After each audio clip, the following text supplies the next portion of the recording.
the audio setup. I'm Justin. I'm the current president. This is our vice president, Jim. This is our trustee and treasurer, Daniel. And our guest speaker tonight is Mike Robinson, KD2SXD. And his presentation is something that I've been interested in. He has a mobile field rig that he's been hitting all of the, how many parks now? More than 20? More than 20 parks that he has visited as part of the Parks Over the Air. And this is his presentation that we're streaming also through our Zoom link to all of the rest of the Zoom participants. And I'm going to bring Mike up and he can start his presentation. I'm sorry, Jack is our secretary. Jack's taking copious notes on everything that we do, right or wrong. I'm sorry. Are these, did you find out about us through the website, or are you a guest? Or Josh is guests, okay. I'm sorry, introduce yourself again. Danielle, Import GDL. Perfect, okay. And your wife is here, welcome. Thank you. All right, Mike. If you get thirsty, here's a fresh bottle of water for you. Thank you, sir. Thank you. All right.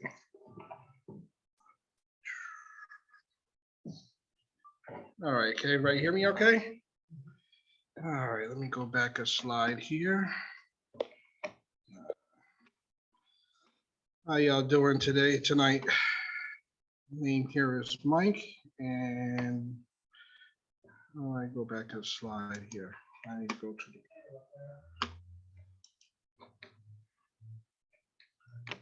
the left arrow on the keyboard. Is that all right?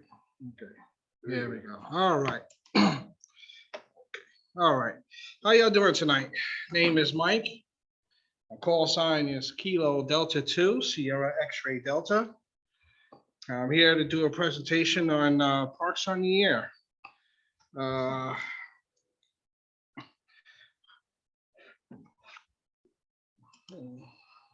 need to get some of this stuff out of here. Okay, here we go. All right, Parks on the Air. It's a program that was started back when I believe the ARRL had a Parks on the Air act. I forgot which year it was, but they had a National Parks on the Air contest, or an event. I'm sorry, not a contest. And the program evolved from that, and a couple of guys and a couple of people got together and created which is now Parks on the Air, as a national, worldwide actually, event that goes on every day. So every day is field day. That's what we call it. Encourages communications to and portable operations from any state, municipal, nationally managed public lands. And they have a large set of references for parks. Anybody's welcome to join. It's free. It's not a contest. It's a great way to enjoy radio outside of your home QTH or in your home. You could be either. You could be an activator, a chaser, or both. Like I said, POTA started as a small group of USA-based dedicated volunteers who created the rules, infrastructure, and database. They then acquired volunteers to coordinate the call areas and social media. And now POTA is all of us, over 2,700 registered users from all over the world, and we're growing every day. All right, this is how to join the POTA fund. Creating an account is very easy. You go on parksontheair.com. You create an account. They don't store your password or anything to that nature. So those that are worried about your accounts or anything. They don't store it on their servers. Um, if you need any assistance creating an account, you can email the admin at info@parksontheair.com. Activators. Activators are the ones that go out and activate the parks. All right. They have over 10,000 locations, parks within the US and Canada, and it's easy to find a park near you. If you go on parksontheair.com, you can click on the map and you can put in your zip code, I believe, or address, and you can generally see any parks that are near you and go out and activate. And when you do click on the map, it'll look something like this. So far, I believe the number is higher, but last count, it was over 5,500 parks in the United States and over 4,400, almost 4,500 parks in Canada alone.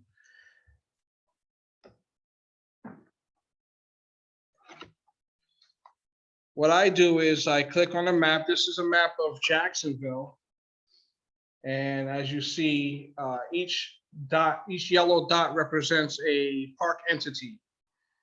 So the closest parks near my location where I live on the north side is about anywhere from a 15 to a 30-minute drive, which is Pumpkin Hill Creek Preserve State Park, Fort Caroline National Memorial, which is on by Arlington, Yellow Bluff Fort State Park, which is close to the foot of the Dames Point Bridge, and Jennings State Forest, which is down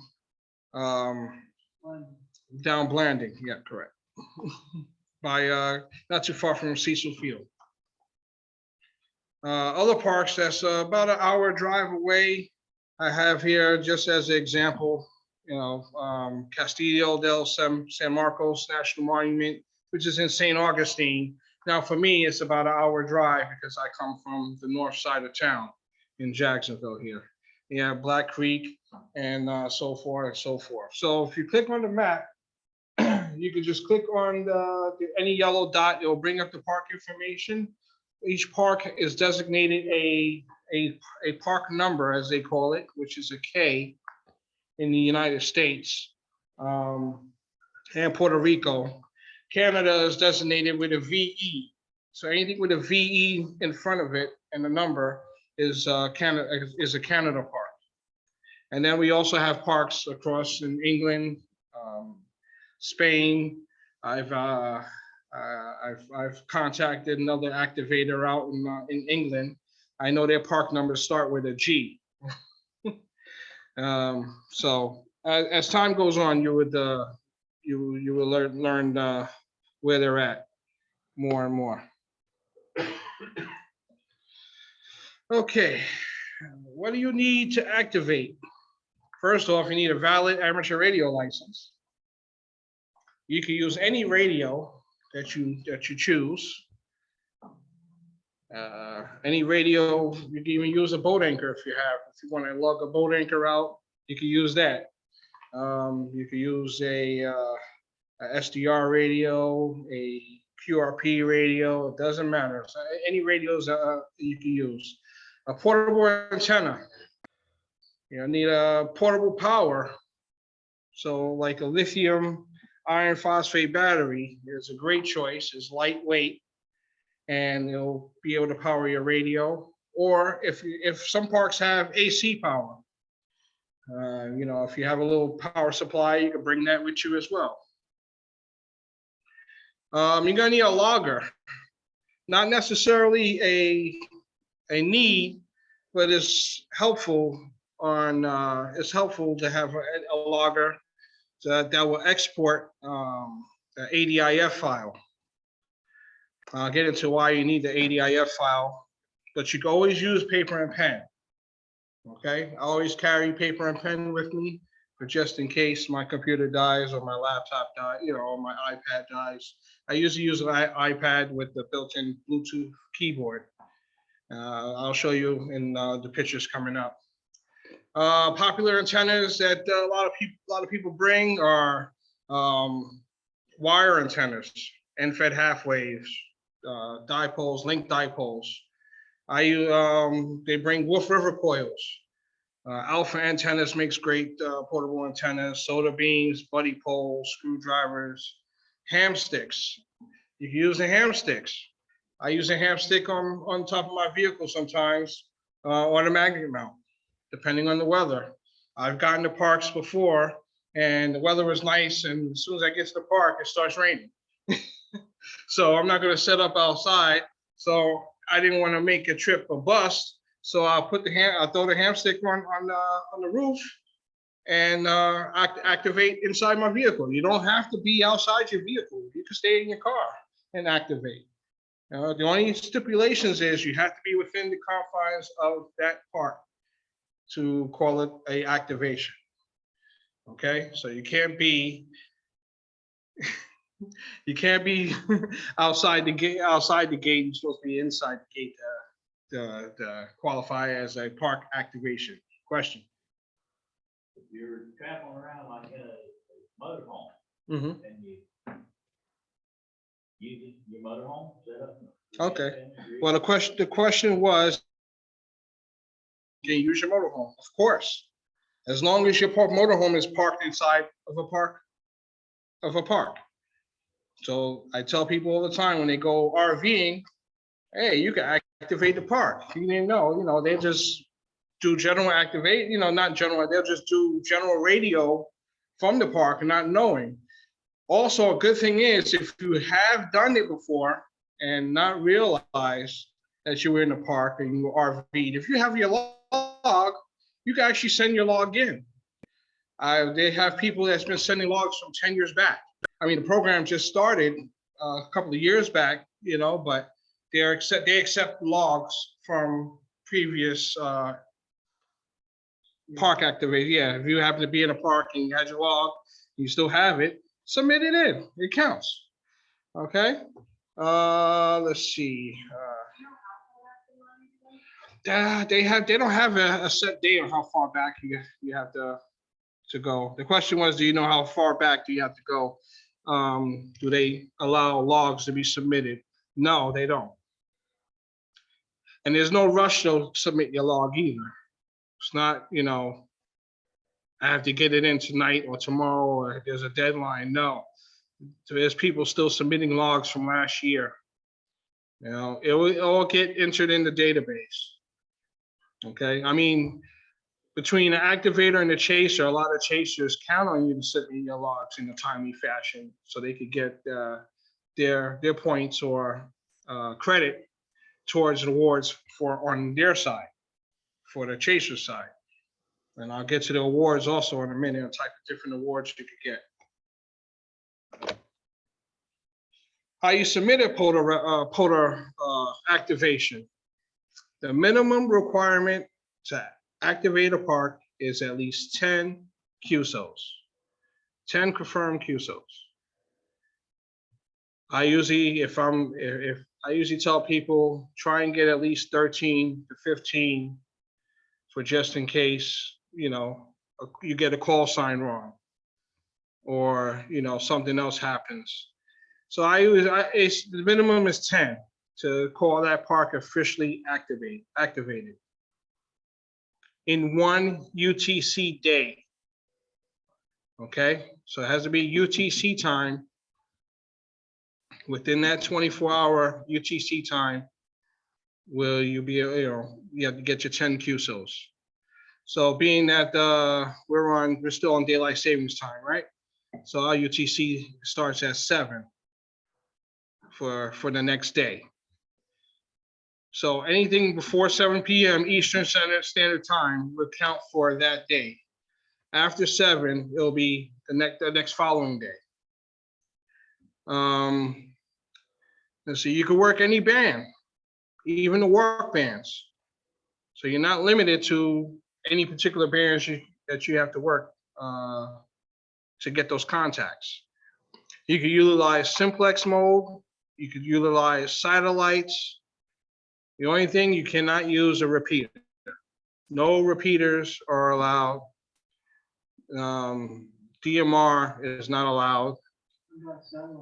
As you said, satellites is allowed because it's a simplex mode majority of the time. I don't think there's any satellite repeaters, are there? Besides the ISS. No, there are. There are? Okay. There are those sort of transponders from UHF to VHF to VHF to UHF. Is that a repeater or is it a simplex mode? Is that a simplex type deal? Yeah, so it just says, utilize any simplex mode, including satellite. So you use the satellite. We recommend that you operate on the general band, but there's no specific part of the band that you have to operate. You could work on the extra portion. You work in the general band. Most of your hunters, if you're an activator, most of your hunters are going to be general class. So you're going to get the most QSOs in the general portion of the band, as opposed to being parked on the extra portion of the band. Okay, so you want to get as many as you can. The only limitation is that you're using the part of band for currently licensed. Yes, that's the only limitation is you have to use the part of the band that you're currently licensed for as a activator and hunter, both. All right, there's no specific exchange, there's no, the only thing you're giving is a signal report.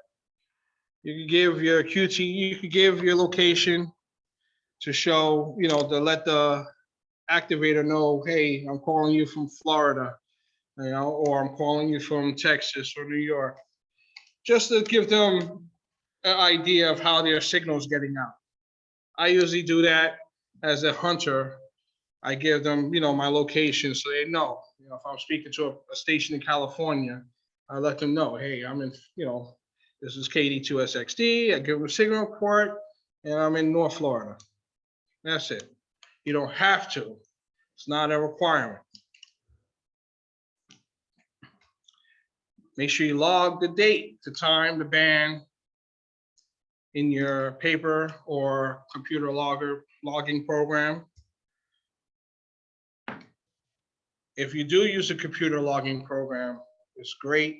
It helps you maximize your time. So now you don't have to go home and transfer all your logs from paper to computer to submit it to your call area person, your call area coordinator. Each number section of call signs has a call area, has a coordinator assigned to it. For example, I'm a two call. My logs go to my 2-call manager who's up in the Northeast, even though I'm here in the South. If you're a 4-call, they'll go to Steve, who runs the 4-call area for all of the South. If you're a 6-call, it goes to 6, and so forth and so forth. That's how they're able to upload your logs, get you the credit, and submit your logs to the database in a timely fashion. Before, it was just 1 or 2 people or 3 people that was taking in hundreds of logs, and they were always backlogged, and your log wouldn't get updated for months at a time. I send my log. I say my guy is pretty good within an hour. If he's not doing anything, if he's not activating a park himself. But with the shortest time I've had my log locked in was 15 minutes. Uploaded, he sent me a confirmation email. Hey, Mike, your log is done and it's up there. But it takes a little time to reflect on the website, but it'll be done. The most, maybe 24 hours at the most, unless they're on vacation or God forbid something happens, and there's no backup or whatever the case may be. But they have backup call area coordinators just in case for that to happen. If the main guy goes on vacation, he'll assign it to the backup, and the backup will take over the helm. Okay. When you do your logging, your file name needs to be in a certain format. Don't worry about remembering.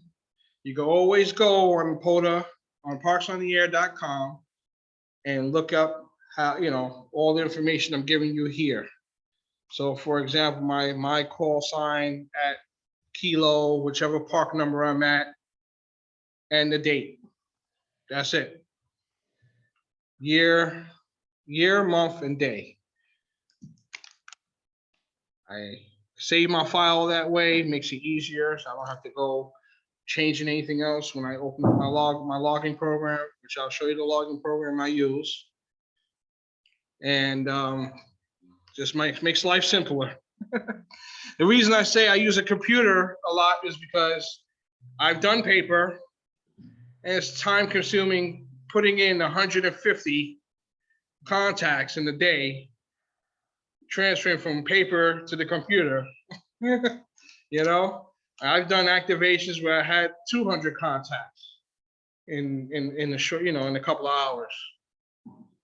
You have to So, check for duplicates in your log. well, the logging program does the duplicate checking. So yeah, it'll show you right there, dupe. And the way the POTA algorithm goes, if there is a dupe and you have to submit a log with the dupe, it'll take the first contact that you did and delete the second one automatically. So, which is cool, helps out. But you don't want to send dupes and then they get errors back on their end, and then they email you, hey, you had all these dupes and blah blah blah blah blah. So yeah, you just check it over. Like I said, there's no time limit to submit your POTA log. A lot of people want to do, I gotta submit it right away. No, you don't have to. Take your time. A day or two is not going to hurt anybody, and submit it in correctly. This way, it doesn't get kicked back. You don't get any errors or anything to that that nature. All right, calling CQ.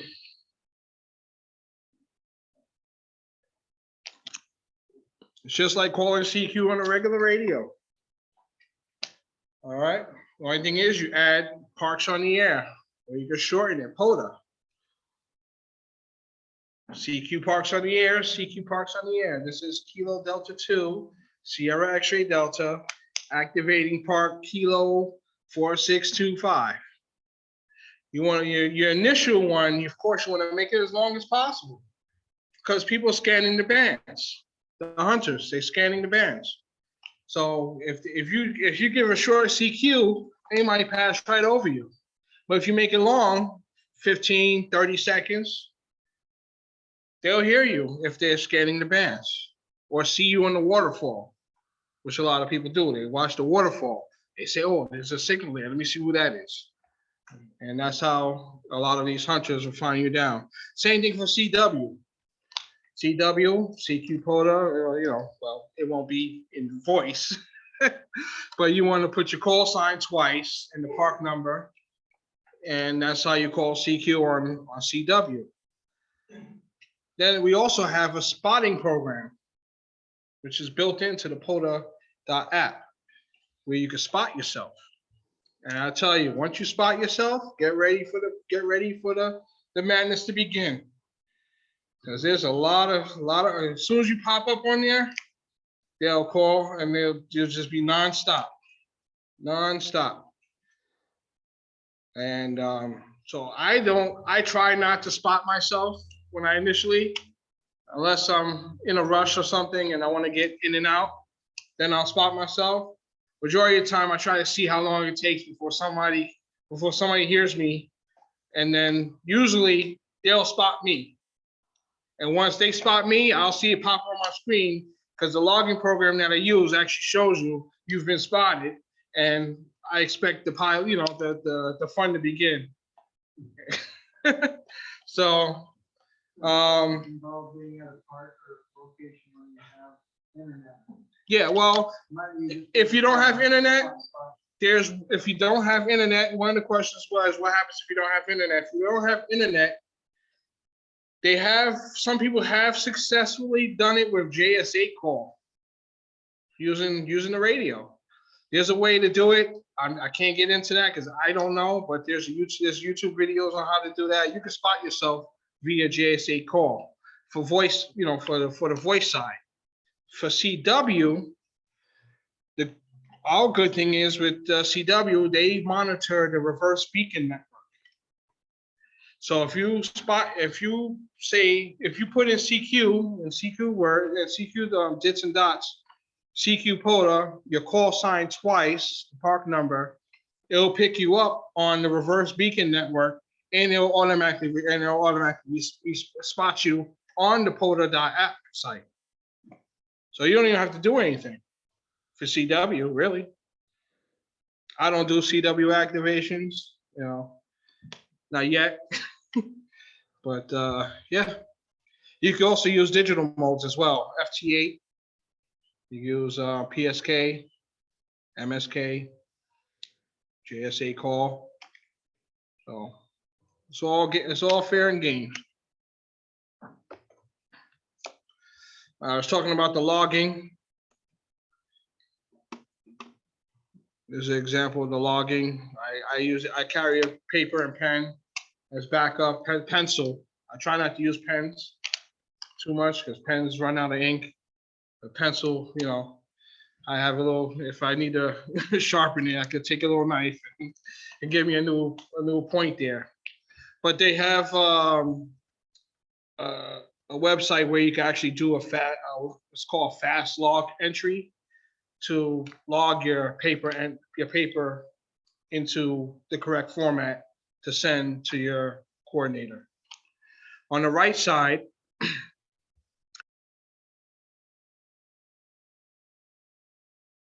app I use called Hammers. Now this was created by another ham to make portable logging easier. Now Hammers, HAMRS.app,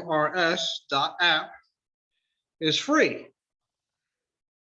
A lot of POTA activators use this program. SOTA activators use this program. It's free. It's simple. You don't have all the bells and whistles as like log program or AC logger or any N3 FHP or anything like that. It does do lookups. So when you do put the call sign in, their information does populate. You can set that up. You don't have to have it set up that way if you don't have internet. You do not. It's not a priority. It's not a requirement. You can always do the lookup after the fact. It's a free download for Windows, Mac. It's also available on the Apple Store and Google Play. It's good to have on your cell phone. I have it on my cell phone. I have it on my iPad. I have it on both my iPads. I have it on my laptop. I have it on everything. So it's very good. Hammers.app is where would you get it. All right. Why I enjoy doing POTA? My main thing is the lower noise floor. Very different from being in your house, surrounded by people on S3, S5 noise floor. I go out to the park, S1, majority of the time. I have run into a park where the noise is S8, S9, but that's because something else is going on, a bad transformer or something down the line, because there's no houses around. In this one particular park on US 1, there's no houses, nothing, just me in the woods. But I go there, I can't, it's totally unusable for me. I could barely activate that park. And it's the one closest to my house. So I have to drive, to other places because I can't do that park. I tried to go back there again. It's the same thing. So I'm not going to waste the time and effort trying to track down, where the the noise is coming from. If it's a bad transformer, to report it to GEA or wherever the case may be, because nobody's around here.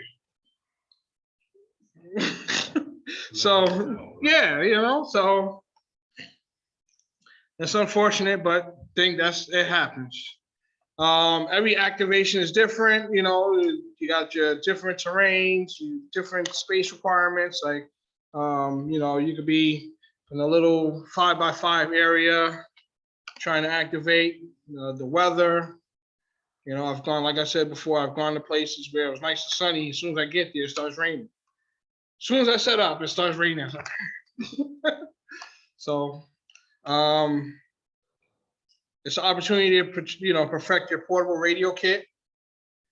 It's good to have for just in case of emergencies.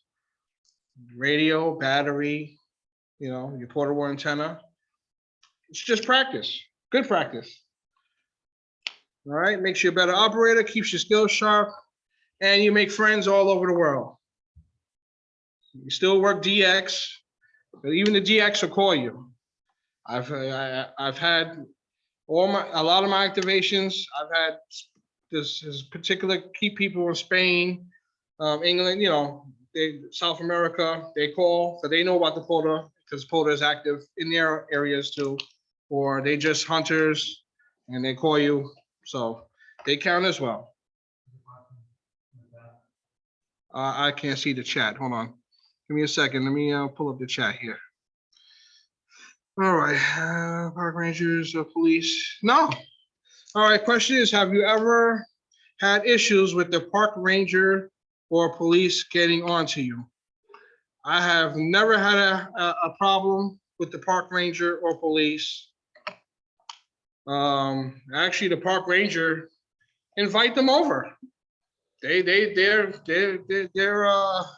want to know as well what's going on. Invite them over. I have pamphlets that I have keep with me. You could download from the parksontheair.com site. It's a foldable pamphlet I keep with me that explains, just like I'm doing here in a nutshell, it explains what POTA is and how they could get their license if they're not, amateur radio, how they could get involved if they want to. So I give that to people that come by and wonder what's going on. Am I trying to reach aliens or, and so forth. So it does help. I've had the park ranger, especially at Pumpkin Hill. She's a sweetheart. She sees me all the time. And, I invite her to come over and use the, get on the radio too if she wants to. She's always, shy about it. So I asked her about doing a late shift activation. And a late shift activation is basically anything after 20, the next UTC day until, I forgot the exact times. I think sometimes, I forgot the exact times and don't quote me on it. I know it's from 0-100 UTC to maybe about 0800 UTC. It's called the late shift activation, where you can get an award for being a late shift activator or hunter. Okay, and this particular park, I know a lot of parks close at sunset. Yeah, a lot of parks close at sunset. But she said, hey, I asked her, I said, does this park really close? She says, the gate is always open. She says, you're okay. You can come anytime you want.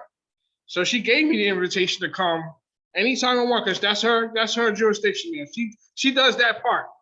So I could go there and do a late shift, which I plan on doing hopefully, because I've never done a late shift activation.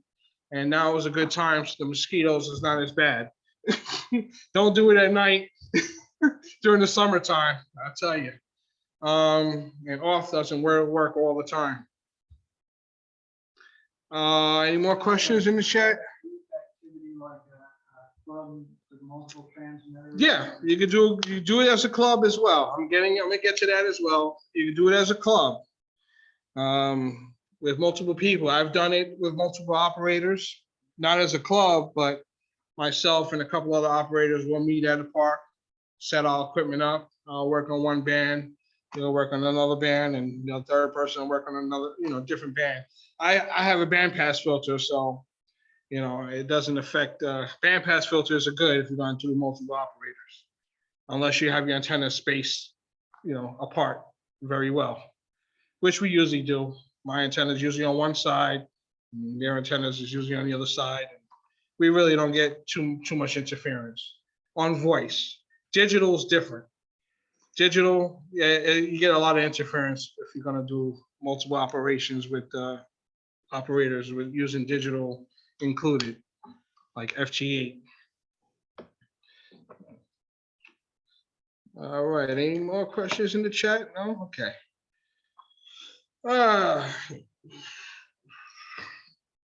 Other reasons, I think I touched on this away. Most references, we call the parks references. You know, they're near populated areas. You can drive right in. You could do rapid deployment contest style activations, which you call radar, meaning you go in, set up real quick, see how fast you can set up, get some contacts, break down, go to another spot, set back up, break down. They do that's called radar. I haven't done that. Or you can even rag chew. You don't have to just get signal reports. I've activated park. I come across one of my friends, you know, and we'll sit there and talk for a little bit. And most of the hunters are respectable. They're not gonna sit there and cut you off. They're not gonna sit there and hurry you up. You run it the way you run it. It's your activation. You take as long as you want or as short as you want. You don't have to do anything extra. It's on you. You run the show. Okay. I touched on the accept logs from any time. Let's see, the maps, you got stats pages and maps is all on the POTA.app website. And all modes are welcome. You can work on any mode, like I said before, you can work on any mode. All right, so here's a look at some of the awards that I have got. And different awards as an activator. The one on the right here is this one here. I submitted proof of working 1,500 reference areas. So I've worked over 1,500 parks since I've been doing parks on the air. And that's just either me activating a park counts or me hunting other activators and getting them in my log and me getting in their log. The one on the left here is Park to Park Awards. Let me move this here. So is this in the screen? No, okay, good. This one here is I've worked over 50 Park to Park entities as an activator. Park to Park meaning as I'm in the park activating and I hunt or they hunt me and they're at another park activating. And we make the contact that counts as a park to park contact and we both get credit for it. And it shows on your stats. It'll say P to P. An activator and chaser at the same time? Yeah, you could be an activator and a chaser at the same time. I've activated parks just chasing other parks. You don't have to call CQ. Like I said, you run the show. It's how you want to do it. That particular day, I didn't feel like calling CQ. I just went on the spotting page and just bounced the frequency to frequency wherever they were at on that band and just called them park to park and got them in my log. And 10 park to parks, I'm activated too, you know? So I've done that. I've done that a couple of times. Oh, I went too far. How do I go back? Oh, okay, there we go. Sorry, not used to this. All right, so let's see other awards I got here. This one on the left side is Oasis. So I submitted proof of having contacts from the same Parks on the Air entity more than 20 times. This particular gentleman, James, I know who this is. This is KB2FMH. He is actually our 2-call area coordinator. He just got the job. But the other 2-call person, he decided to call it quits. So James does all my logs. But prior to this, I contacted him numerous times. So that's how I ended up getting this Oasis Award at Gateway National Recreation Area, which is in New York, in Brooklyn. All right, he usually comes out at night. The one on the right-hand side is a copy of my first Kilo Award. My Kilo Award I got from Pumpkin Hill Creek Park. I guess you noticed that's one of my favorite spots. It's nice, it's quiet, noise is nice, there's no noise. I've made over 1,000. I submitted proof of over 1,000 QSOs at that one park alone.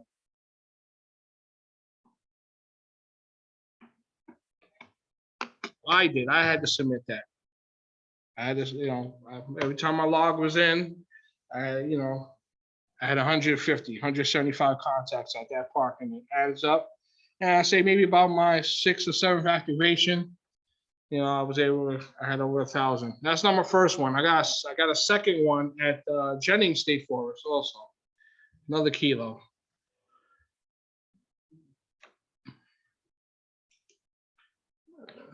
My mouse here.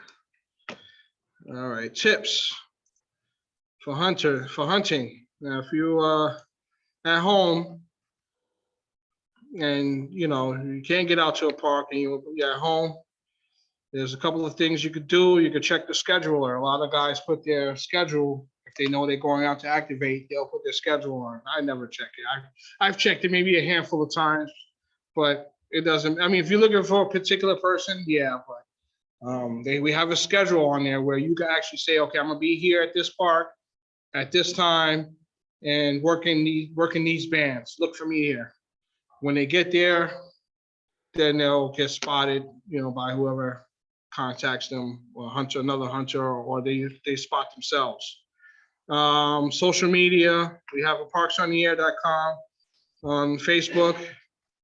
We have the POTA spotter, like I keep mentioning about. That's on the POTA.app website. We also on Slack. Slack is nice. It gives you every time somebody is spotted, it populates on Slack, and it'll come to your cell phone or whatever on your desktop, and you get instant notification right there, right then and there. Please use phonetics. When you give your call or anything, use phonetics. So a lot of times people just throw their call sign out, and you're like, say it again, and you gotta have them repeat it 5 times because maybe some QSB might take them out during that one letter each time. And you're like, okay. Observe the GX code of conduct, of course, and if you make a contact with another park or activator, if you can spot them, that's great. Or put them on the cluster, that's great also. It's not necessary, just it helps them out so they can get the activation done. If you have a failed activation, don't let that discourage you, okay? People have failed activations all the time. People use different antennas, use new antennas, trying something new. And, they want to try QRP and they just don't get the 10 QSOLs for their log. It happens. Don't let that discourage you.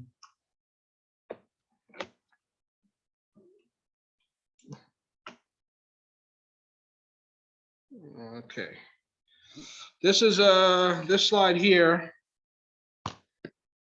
is an example of how the spot page looks on your desktop, phone, tablet. This is from the POTA.app website. So it gives, it gives the call sign, gives the park number, gives the frequency.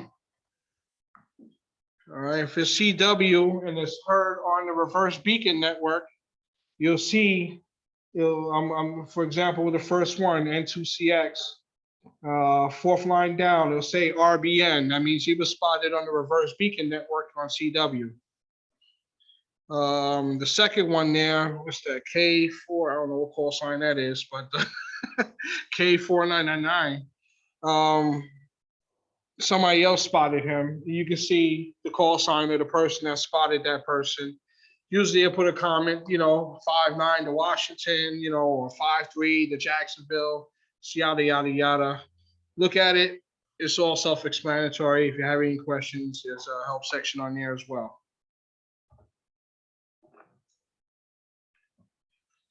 Let's see, hunting still, let's see, helping another amateur to reach their goals. It's an easy and short contact. It's great for anybody that's new to HF. You don't have to sit there and rag chew. You just give a signal report, move on. Just get you used to using the microphone. You get, like I said, you get awards too as a hunter as well, that you could earn, from chasing people, chasing activators. You don't have to log in. You don't have to submit a log as a hunter. You don't have to do anything as a hunter. You don't have to do anything. You'll still get the credit as long as the activator submits their log. You'll get credit. You don't have to. It's up to you. I usually log it in my, in my logging program. If I'm at home, I usually log it in and get it. They usually confirm it on QRZ and send an EQSL card or logbook of the world, but you don't have to. Makes you a better operator, keeps your skills sharp. All right, you make friends all over the world. You can hunt as much or as little as you like. It's all up to you. You don't even have to register. You don't have to register. You don't even have to register on the site to play along. You don't have to. It's up to you. Let's see. You can help other activators by say sometimes you have a big pileup and you hear a park in there, and they're trying, and you can help them out. If he gets you, he's like, hey, by the way, you got a park trying to call you. Our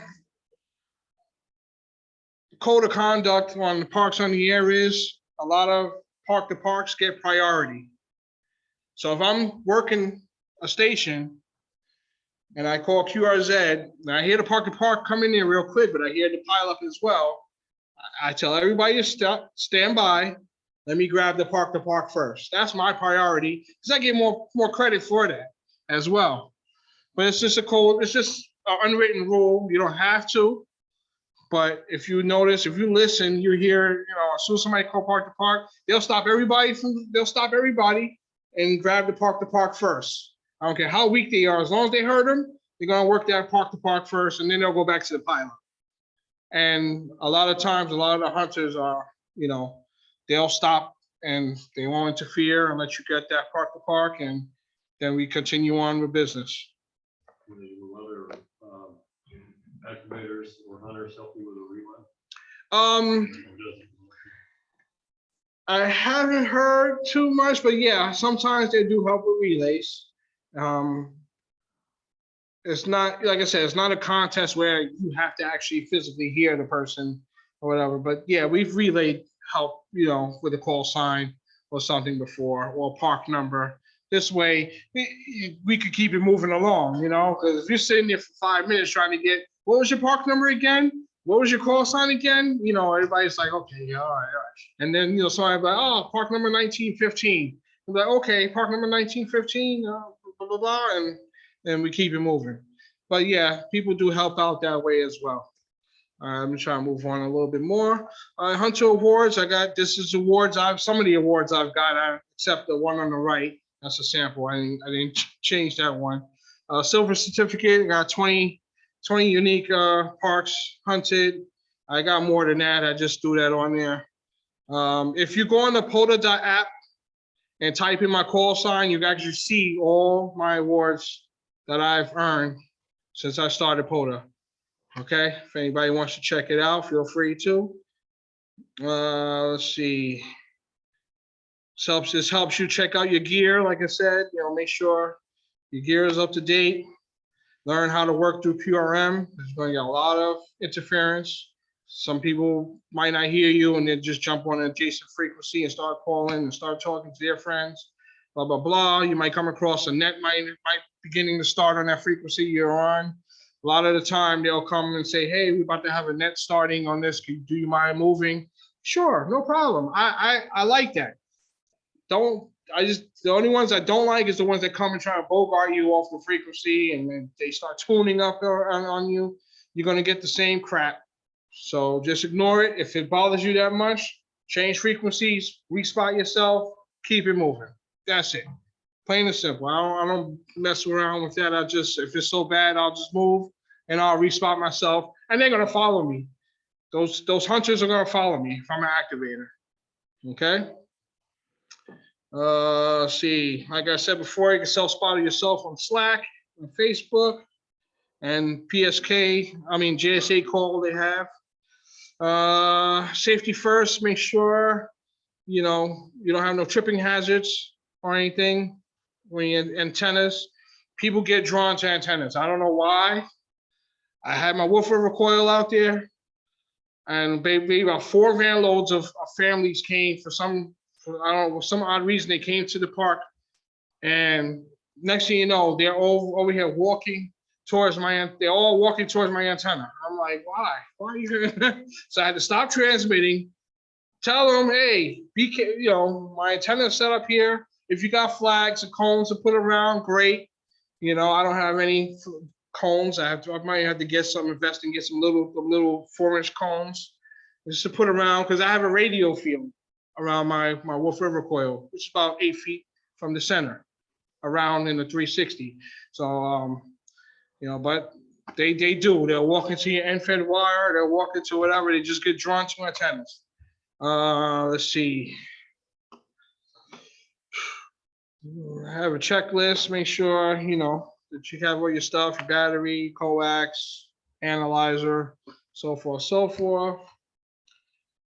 Have the park number written down just in case you don't have any, in case you don't have any internet, in case you forget what park number you're going to. I have a little list I printed out, which I keep in my box of the parks that's around the general area. Make sure you be clear on the rules and make sure the park rules and everything else. The state laws, make sure the band plans, you're on your right band plan. Bless you. All right. Let's see. Anything else? Be persistent and be flexible about, if somebody comes, park ranger or a police come. Oh man, you got an adapter? Battery? Nope. Oh yeah. Before it shut down. Whew, thank you. All right.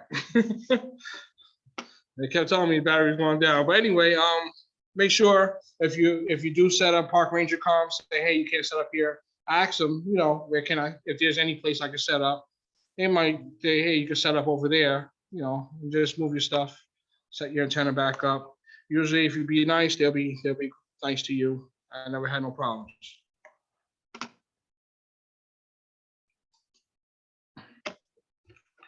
All right, let's get back to here. All right, real quick, my equipment I use the 7300. Out in the field, I know people are like, well, yeah, 7300? Yeah, I have two 7300s, so one of them is my POTA rig. I have a 20 amp hour LifePo 4 battery. I also have a 16 amp hour for backup if needed.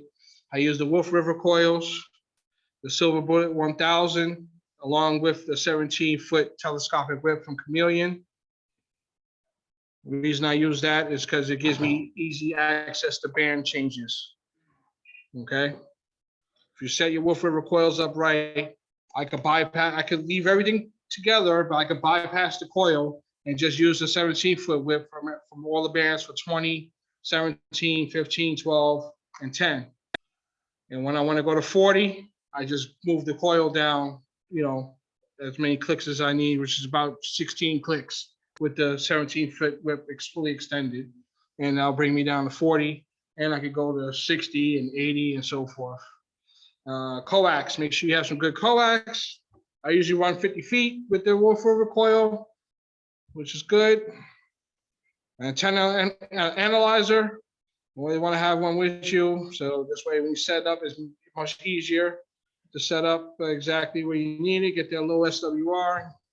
I have the logging software, like I said, on the iPad, which is free. And I bring log paper and pencils.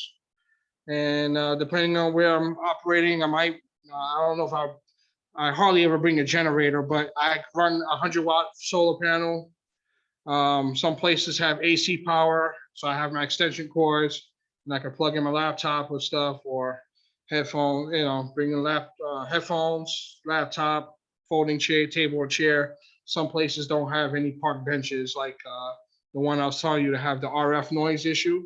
There's no park benches in there. It's just open field. So I usually operate in my car, but for a nice day, I want to sit out, I have my folding table in the back and chair. I can sit out there. I can operate from the back hatch. Doesn't matter. All right. So when I wind down, just going to show pictures. You can activate, different activations with different people. This guy here is activating from a picnic table in Michigan on the water. I don't know which antenna he's using though. Let me see if I don't think. And he could be fishing at the same time. Exactly. All right. This one here, he's on the beach. It's just in St. Mark's Lighthouse in Florida. I don't know what St. Mark's Lighthouse is, but he could possibly doing 2 activations, beaches on the air and parks on the air. All right, there is a beaches on the air people also, so sign up for that too.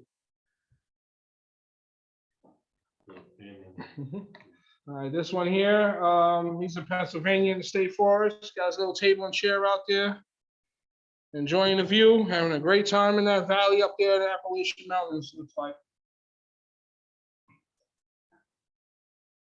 All right, even camping, like I said, when you go out your RV, go camping. This is here at the Appalachia National Forest, and he's out there camping in his SUV with the tent and everything set up and having fun, activating the park. All right. And like I said before, you can activate from your vehicle. You don't have to necessarily be outside your car. You can sit in your car, activate. Plenty of people do that. It's easy to set up, especially if you use ham sticks. I have ham sticks for all the bands in my car. In my car, and when I have the quick disconnect mounts where I can easily take that ham stick off and I can switch from 20, 40, 17, and they're all tuned already prior to me going out. So it's all good. And I've worked USA across the ocean, no problems with the ham stick. Or you can set up, or if you're in the boondocking in the desert, some people do it this way with different dipoles and stuff, and solar panels and all that other stuff. This is in Lake Mead, Nevada, the one that's evaporating, the Lake Mead. I don't know how the water level is now, but all right. It came back up? No, it's still bad?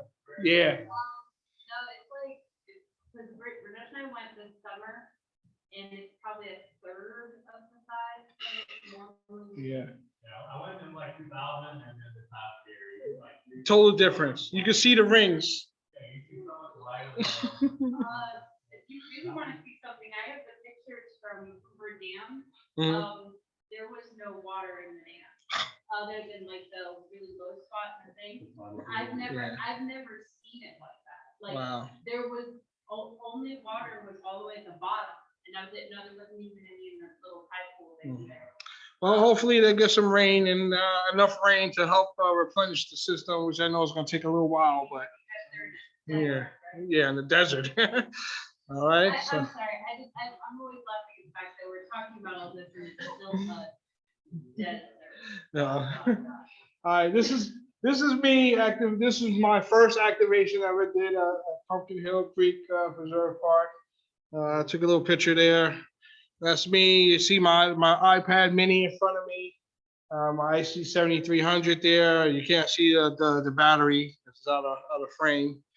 But that's it. That's all I carry. I have a little go box. Everything fits in my little my Pelican case, and I have 2 bags. That bag that's on the table there, that's on the other side of the radio.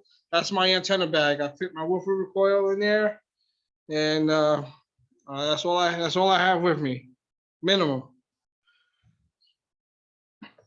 Cool. All right, let's see this one here. This one's at Fort Tiesto, Florida, county park.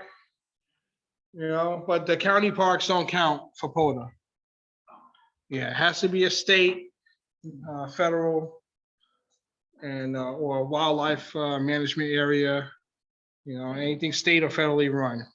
County parks don't count. County and city parks don't count for POTA. I'm sorry. And like we said before, you can activate as a group. All right, this group here, they did the special event station W4E, Whiskey for Echo, and about 4 of them, and they activated a park out there. And you can do it for winter field day, summer field day, same thing. You know? Mask, you can have a mask with a tripod. I try to stay away from wires in the trees. You know, depending on where you're at, a lot of places don't allow you to put wires in the tree in the state or national, especially like the national parks. I think, if I'm not mistaken, but a lot of places don't let you put wires or ropes in the trees, and don't screw anything in the trees either. All right, so a portable, huh? You can hug the tree, yeah. All right, so a portable mask is like a great option. This way, you don't have no rangers or anybody coming to mess with you about having wires in the tree. Okay, every state is different. Like I said, make sure you check your state and local laws prior to going out. If you have any questions, call the forestry service or whoever you need to call in that particular state. This is a picture of my woofer recoil. This is actually what I was talking about, where I had a group of people come and I had my woofer recoil out there, just like it is now. The yellow things you see around the legs are tent stakes. If you see my telescopic whip is bending a little bit because it was kind of windy. So I put my tent stakes in. Some places don't even allow you to put tent stakes in the ground. So be mindful of that. That's what I said, be mindful. They do sell the Megapod version, which has the longer legs, which makes it a little bit more stable. I just like to put tent stakes anyway, just in case, because you never know. I've had my antenna blown over, sometimes, a couple of times. Thank goodness never damaged anything, but it has happened. But that's the setup there. I have 8.5 foot radials going around the 360 degrees. All right, and the current configuration that you see right there is set up for 20 meters. If it was 40 meters, the collar that's at the base of the loading coil will be down about 16 clicks down from 40. So I can see off the top, I know that's 20 meters I'm on right now. And this is Pumpkin Hill. Like I said, it's a flat area. There's benches also. Where I'm at, taking this picture, there's actually a bench right there. It's just one bench, which is brutal in the summertime because you'll have no shade, no nothing. So the sun will be beaming, beating down on you. But in the rear where the trees are, there's another little picnic area there where there's about three benches there, and you have the shade of the trees. And there's also a porta potty, a nice little bathroom there, and it's clean. So it's actually clean, the porta potty. They come on a regular basis to clean it. The young lady that works there, that takes care of this place, she does a tremendous job. And it's not just here. There's another section that's further up the road where you can launch kayaks and so forth. So there's 2 different spots of this location. All right, POTA, like I said, I'm winding down. POTA, let's see. It's on Facebook. Go to POTA Parks on the Air on Facebook, Slack, Twitter, Instagram. A lot of activators are on there. The other groups there, if you want to copy that down. Beaches on the Air, County Parks on the Air, Florida State Parks on the Air, and, Worldwide Flora and Fauna. All right, that's about it for this section. So, So I believe that there, in case anybody wants to write down the groups, and that's all the websites there. You can also follow me at my call sign, KD2SXD, and we're on YouTube. We've got activations on there.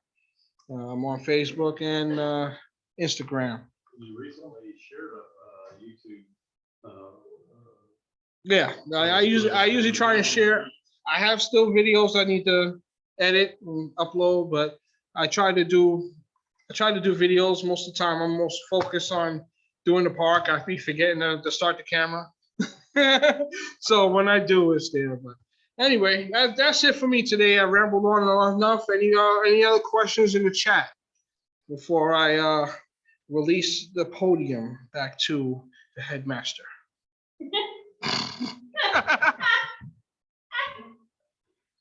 Want to hear a park-related joke? Yeah, go ahead.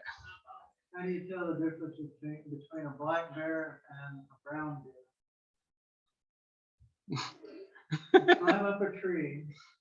If it's a black bear, a black bear and a grizzly bear. Okay. You climb up a tree. If it's a black bear, you're gonna climb up the tree after it. If it's a grizzly, you're gonna knock the tree over.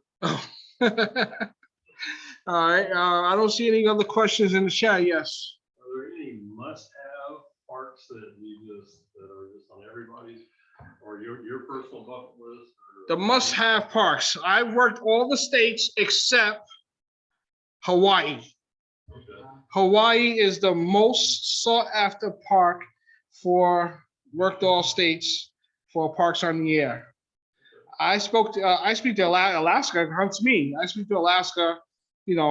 At least, huh? I wish too. Very rarely we have people that activate, but I can, especially here on the East Coast, it's hard to hear them on Hawaii. I hear Alaska better than I do Hawaii. But that's the most sought after state. Hawaii, Montana, Wyoming, the plains, basically, the states, North Dakota. North Dakota is the hardest, in my opinion. But I got them all. Yeah, well, no, so in North Dakota, there's only 14 people in play. Yeah, so the way I got North Dakota was another person from another state activated the park in North Dakota. That's how I got it, and that's how I got most of those states that they don't have ham radio operators is because somebody else was driving through and they activated the park, and I have to see them on the spot page and chase them down. I got Hawaii before I got Montana and North Dakota. Now this is for parks on the air work all states, not your regular work all states. No, I know what I'm saying. Oh, okay. Now I've spoken to Hawaii plenty. I spoke to Hawaii plenty of times, but nobody activates the park. Yeah, Hawaii, the easiest way to get it is actually FTA, because there are a lot of Hawaiian.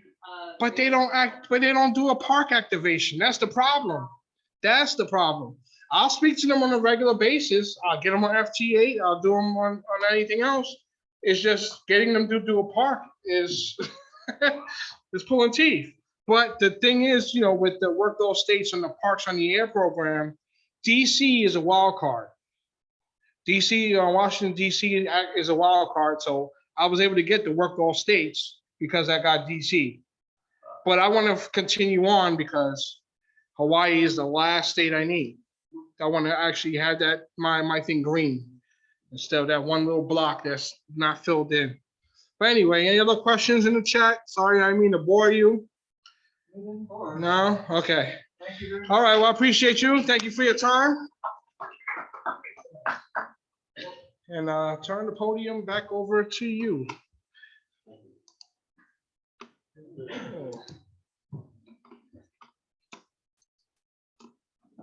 Okay. All right. Well, and if it's all right with you, we recorded the presentation, and we're going to post it on our That's YouTube totally fine. YouTube link and our That's Facebook totally page. fine. I was going to see. So if anyone missed any of the actual data, and then they'll be able to find it there as soon as we get it loaded. Okay, you good. Let's see what part of the people on here. So you want to try to pull that up? Okay. Yeah.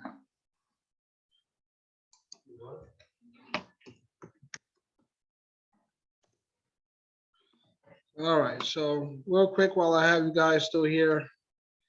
Yeah, Like you I have to said, remember to share these, that. yeah, these, oh, it's not gonna share. New share. The meeting hasn't ended. I don't think I think you can still do it. Try to. We still see the screen that says Okay. questions, the presentation screen. Alrighty. You're gonna have to find that screen and goes. then click Okay. on it. There you go. Got to click. There it is. It's there now? There it Okay. All right. Thank you for that. All right. So real quick, these are my awards. A lot of them were for hunters. You'll see on the end of them, it'll say hunter. Bronze hunter is the very first one you would get when you do hunt any parks from your house. You start off like that. I was a hunter for over a year before I started activating my own park. So got a lot of awards for that. Late shift hunter. This is my worked all states. You get, like I said, DC is a wild card, so you can get your worked all states. I've hunted late shifts, park to parks. We had an event called Support Your Parks event, which is 4 times a year, which is a good time as well. You get the certificates for that. New Year's, I was actually in New York, and I got my these New Year's awards here. If I activated a park and while I was in New York City, I did one on New Year's Day, and got the hunter and the activator because I chased another park, did park to park on there.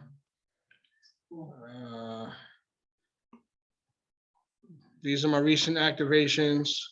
Like I said, I was in New York. This one here is Jennings. When I came back, did 1, 2, 3. I did 3 parks in New York City. And you can see the number of QSOs. These are the number of QSOs here: 210, 134, 137. You know, they add up. So those are all the QSOs Do you know your total number of all your parks? I could pull that up. I've worked, if you see, I've worked even 60 meters last night. My buddy James, the one I got the weight, I think it was the Wastes is Wearing Awards. He was working 60 meters. I worked him on 60 meters last night. I worked him on 40 meters last night. You know, and the past couple of days I haven't really been on, but these are the ones that they submitted their logs, so they're already in the system already. Let's see, can I pull it up? I don't think I had to log in to pull it up. Yeah. I would have to log in to pull up my stats. So, but you can see I've done a total of 39 activations, 8 different parks. And I've made over 3,000 QSOs as an activator. As a hunter, I've hunted over 1,500 parks, and I've made over 2,800 QSOs as a hunter. So you can see those stats there. The other stats I could pull up, but I would have to log in and see. But it's good. Like I said, you know, you don't have to be out there. But appreciate you guys for chiming in. I hope I didn't bore you with this. And any questions, my email is good on QRZ. It's my call sign at gmail.com. And I'll gladly try to help you out with whatever needs to be done. Okay? Take care. All right. Well, thank you very much, Mike. You obviously have a lot of experience with this. As we always say, there's something for everyone in ham radio, and this is definitely leading the way with the Parks on the Air. And man, all those contacts, amazing. And I'm hoping to get. I'm interested in this, so I'm going to be picking your brain, Mike, to get some pointers on how how to get started with this. This would be great. Yeah. All right. Is there anything else from the Zoom group?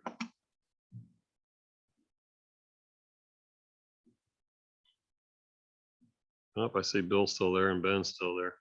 All right, well, it's get close to 9 o'clock, so we're going to go ahead and wrap up the meeting. One more thing from, I see a hand from Daniel. Go ahead. Okay. As of today, it's going to take out our checking account and savings account, we have $2,105. Fantastic. So Daniel is reporting as treasurer that we have over $6,500, $6,100 in. Outstanding bill we have is for reimbursing Victor for the battery. Right. So we now have, we're going to reimburse Victor for the battery. We have 2 batteries to use. The weather has been brutal lately, and but we're looking for better weather so that we can go ahead and finish our bridge project.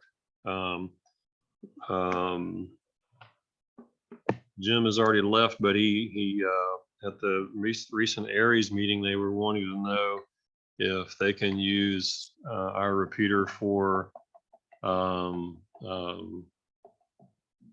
it's either the river run or the Gate River run, right? So I'm not hearing any objections. Tune in on March the 5th. I think I saw that on the news, right? So tune in on the repeater. You can catch up with the with all of the race results and the real-time race reports. And if you want to be a spotter along the route, you can obviously contact Duval Aries, and I'm sure they'll have a spot for you so that you can participate. And what else? I also want to welcome 2 new members to the club. Lenore Hazelwood. Leonard Hazelwood. Okay. Okay. John DeMano. This is our guest. Okay. Thank you. Thank you. Yes. And give your call sign again, please. November 4 Tango Delta Lima. Perfect. Thank you. Add him to the roster today. Fantastic. All right. Well, that's our evening. Unless anyone else has any other news. Thank you very much for everyone attending. John, you're